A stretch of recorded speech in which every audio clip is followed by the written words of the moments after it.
নমস্কার বন্ধুরা, আপনাদের সকলকে আমন্ত্রণ জানাই সিম্পলি প্রবাসীর আরেকটি নতুন ব্লগে। হ্যাঁ, ডেকে যেতে হবে। বাইরে দেখুন কি সুন্দর ওয়েদার। 2 সপ্তাহ 3 সপ্তাহ আগে মানে তুষার ঝড়ে পুরো ভর্তি হয়ে গেছিলো সাদা, সেটা দেখেছেন আপনারা ভিডিওতে। এখন হচ্ছে মোটামুটি যেন গরম স্প্রিং চলে এসছে। আবার তুষার ঝড় আসতেও পারে।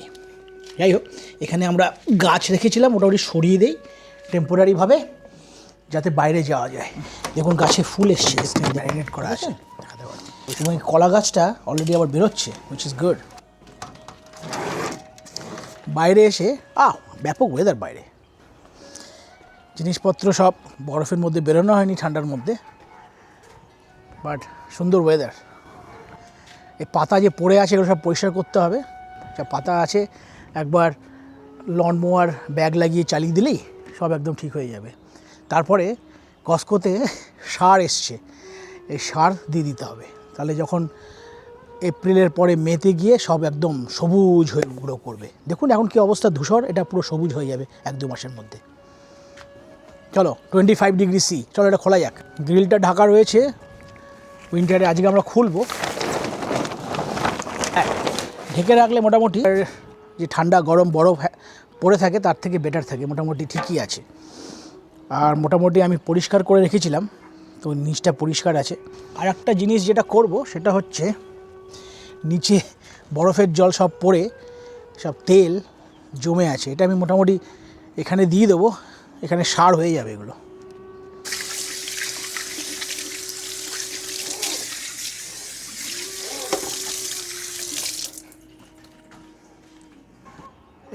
এগুলো হচ্ছে কার্ডিনাল, এখানকার স্টেট বার্ড।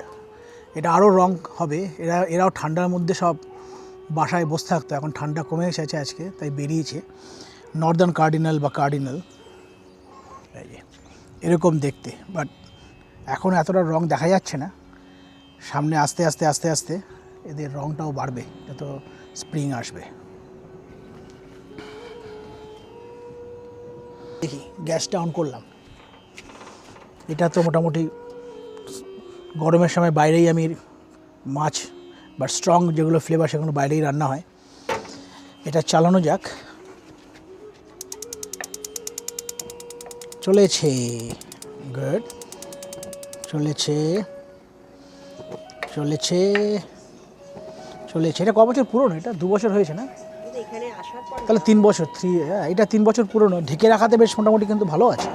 যাই হোক, এটা আমি একটু অন করে 4টে বার্নারই ঢেকে দেবো, তাহলে একটু গরম হবে। আর পুরনো যা আছে এখানে তেল বা রাস সব কিছু জ্বলে যাবে। জ্বলে গেলে আমি একটু ঘষে পরিষ্কার করে তারপরে এর মধ্যে গ্রিল করব।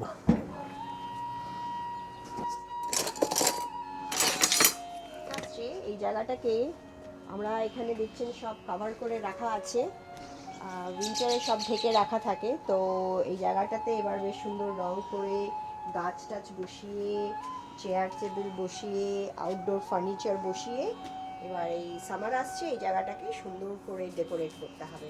তো আপনাদেরকে দেখাবো আমরা যখন এই ডেকোরেশনটা শুরু করব। আউটডোরে বসে এনজয় করতে বেশ ভালোই লাগে, পাখির আওয়াজ শোনা যায়, আর চারিদিকে গাছপালা হবে, ভালো লাগে। আর এই গাছের টবগুলো, এগুলো হচ্ছে গেল বছরের গাছ, যেগুলো শুকিয়ে এখন ব্রাউন হয়ে আছে। এগুলো সব আমরা একদিন গাছ নিয়ে এসে যখন গাছ ওঠা শুরু করব, টবগুলোতে নতুন মাটি দিয়ে গাছ পুঁতিয়ে, এগুলো সব অ্যানুয়াল, প্রত্যেক বছরে চেঞ্জ করতে হয়, এবং তখন এখানে বেশ সুন্দর, আরও ভালো লাগবে। আর গাছের পাতাও আসবে, গাছ পুরো এখন ন্যাড়া, গাছের পাতা আসবে। স্টেক তো গতকাল কিনে ম্যারিনেট করে রাখা হয়েছে, কেটে ইন্ডিয়ান স্পাইস, তার সঙ্গে দই, একটু তন্দুরি মশলা, জিরে ধনে লঙ্কা গুঁড়ো, কালো মরিচ, গোলমরিচ আর কি দিয়ে ম্যারিনেট করে রাখা হয়েছে। মোটামুটি ভালো ম্যারিনেশন হয়েছে, মোট 24 ঘন্টা ম্যারিনেট হয়েছে। এরপরে জাস্ট একটু তেল স্প্রে করব, দিয়ে গ্রিল করে ফেলবো। মোটামুটি 2-3 মিনিট গরম হয়েছে, 250 ফ্যারেনহাইট হয়ে গেছে। ওটা থার্মোমিটার আছে। এবার দেখতে পাবেন যে পুরনো সব তেল বা কোনো কিছু যদি পড়ে থাকে সব পুড়ে গেছে অলরেডি। ঘষে দেবো।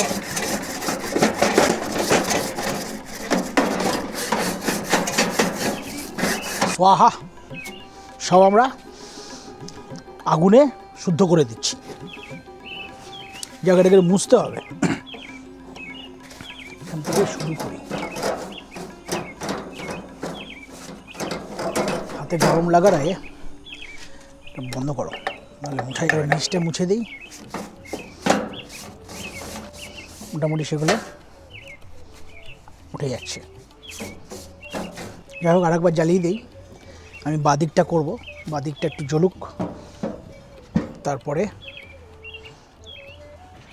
মোটামুটি পরিষ্কার হয়ে গেছে। দেখুন, আপনি যদি এখন গ্রিলটা দেখেন, দেখবেন একদম পুরো খুবই পরিষ্কার ছিল, সব জড়িয়ে গেছে। একটু স্প্রে করে দিলাম। এবারে আমরা স্টেকগুলোকে বসিয়ে দেবো এবং আগুন একদম কমিয়ে দেবো। দুটো চলবে বার্নার, কিন্তু আগুন একদম কম থাকবে। এতগুলো তো আজকে হবে না, এতগুলো লোকে আমরা খেতে পারবো না। আমরা হয়তো অর্ধেক করব, আর অর্ধেক থাকবে কালকে করার জন্য।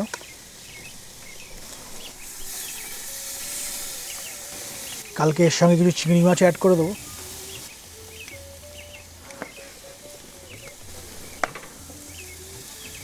বাবা, আগুন নিভে যাচ্ছে হাওয়াতে। যাই হোক, এটাকে বন্ধ করে রাখতে হবে, কারণ হাওয়াতে আগুন নিভে যাচ্ছে। বাইরে আজকে প্রচণ্ড হাওয়া দিচ্ছে, ওই জন্য মোটামুটি বন্ধ না রাখলে 1 নম্বর তো গরম হবে না, গরমটা চলে যাবে, আর 2 নম্বর হাওয়া বন্ধ হয়ে যাবে। হয়ে গেল। এটা যেটা আছে এটা পরে করা যাবে। এখানে মোটামুটি 1 2 3 4 5 6 7 পিস হয়েছে। I think it's good. যাই হোক, একটু তেল স্প্রে করে দিই উপরে, তাহলে কি হবে, আস্তে আস্তে হতে থাকবে। বেশি আঁচ লাগবে না, অল্প আঁচে হবে আস্তে আস্তে, তাহলে ভিতর পর্যন্ত হবে। মোটামুটি 15-20 মিনিট, ম্যাক্সিমাম আধা ঘন্টা, তাও লাগবে না। যাই হোক, আমি একটু আঁচটা বাড়িয়ে দিয়েছি, কারণ হাওয়াতে গরমটা চলে যাচ্ছে। তা আঁচটা আমি বাড়িয়ে দিয়েছি, ঢাকাতে ছিল ভালোই। এবার একটু উল্টে দেওয়া যাক। দেখেছেন, এক পাশগুলো বেশ সুন্দর গ্রিল হয়েছে। বাও, পিছন দিকে বোধহয় গরমটা থাকছে না। যাই হোক, হয়ে যাবে, আস্তে আস্তে হয়ে যাবে। উল্টে দিলাম। উল্টে দেওয়ার পরে কিছুক্ষণ হোক, বন্ধ করে আঁচটাকে বরঞ্চ একটু মাঝখানে, একদম না কমিয়ে, জাস্ট একটু মিডিয়াম মডারেটে থাকুক। আর একটা জিনিস করব, সেটা হচ্ছে সয়াবিনের পডস, যেগুলো এটা এডামামে বলে। এটা এরকম ব্যাগে বিক্রি হয়। তা এই একটা বা দুটো সয়াবিন, যেমন আমরা মাঝখানে করেছিলাম মটরশুঁটি খোসা সেদ্ধ, এটাও আমরা নুন জলে সেদ্ধ করব। এটাও বেশ সুন্দর লাগে খেতে, মটরশুঁটির মতন। প্লাস ভেজিটেবল আইটেম হয়ে গেল একটা।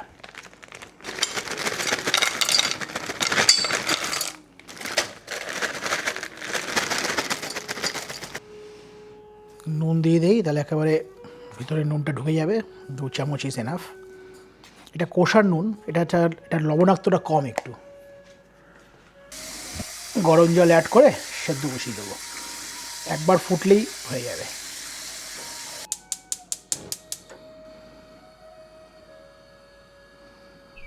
মোটামুটি অন্ধকার হয়ে এসছে, এখনও পুরোপুরি হয়নি।